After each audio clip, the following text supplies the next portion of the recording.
I have an apple tree on my property that has never been pruned. It came up from a seed, presumably from an apple core that was tossed off the deck. And this is the first year that this tree is in full bloom. There's been a few blossoms, and last year I actually got 6 apples off this tree. The year before that, I got 3 apples, and any apples that developed before that I didn't see. So the tree is approximately 22 feet high, and I don't want to prune this tree. I want to see what a naturalized apple that is not touched by humans, other than picking the apples, turns into, what it can develop into. I have another apple tree on the property that will act as a pollinator. And what's interesting is it's a nice sunny day. It's been pretty lousy weather lately, and I'm looking at all the insects.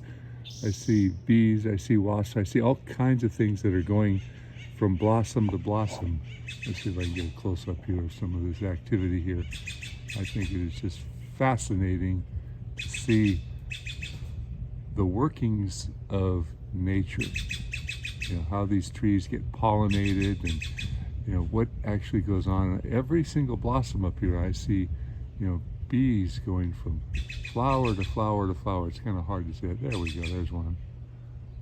And I know this is, you know, basic tree biology 101, but I still find it fascinating to pay attention to.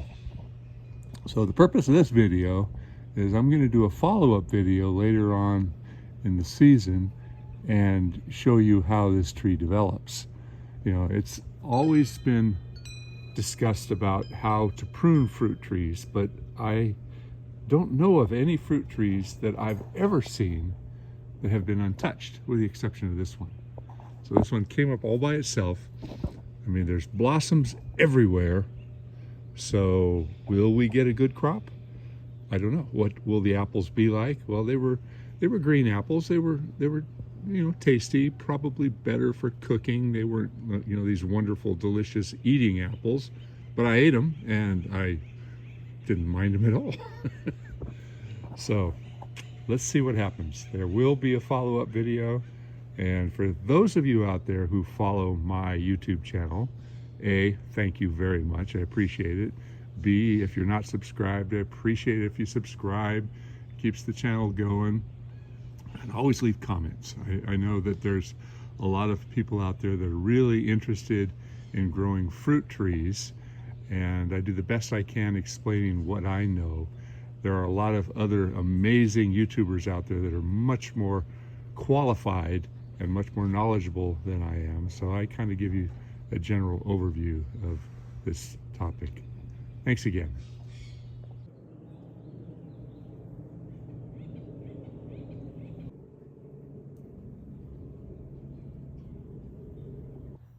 The base of this tree is only about 5 inches in diameter.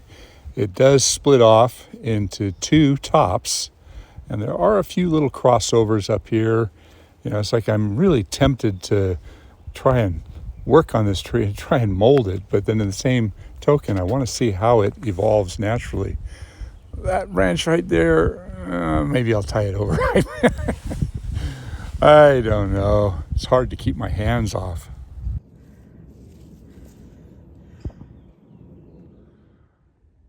I've been working at this channel for 15 years now, and if you've been following me, you know that it's on trees and tree care. But I jump around a little bit.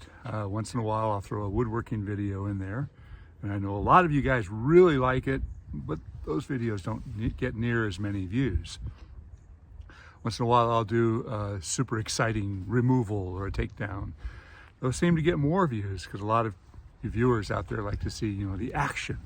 You know, if I get a big chainsaw out and start running and playing, some of you guys love the chainsaws. Some of you guys just like to learn about unique individual trees. So today's video on the apple tree is something that I think is kind of unusual. I think it's something that some of you are going to enjoy, but a lot of you won't.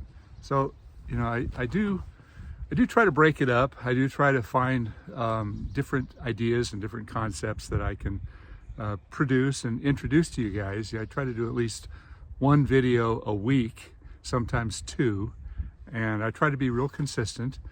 Saturdays are usually the best day for me because I'm working all week long, gathering stuff up, and then I sort of throw it together on Saturday morning.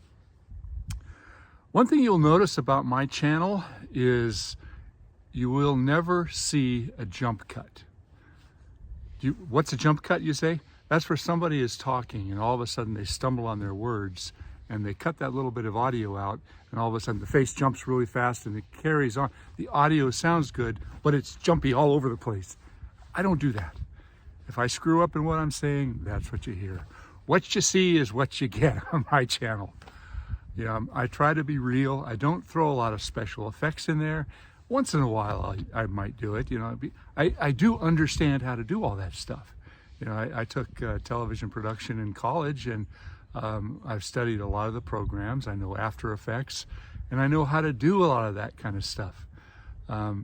So if you see once in a while I'll do it, it's more of a surprise, but it's not something that I concentrate on, and it's not something that I do to attract an audience. The audience that I am striving for are you guys that really want to learn about trees and tree care and how to do things. And if you learn something along the way, so much the better.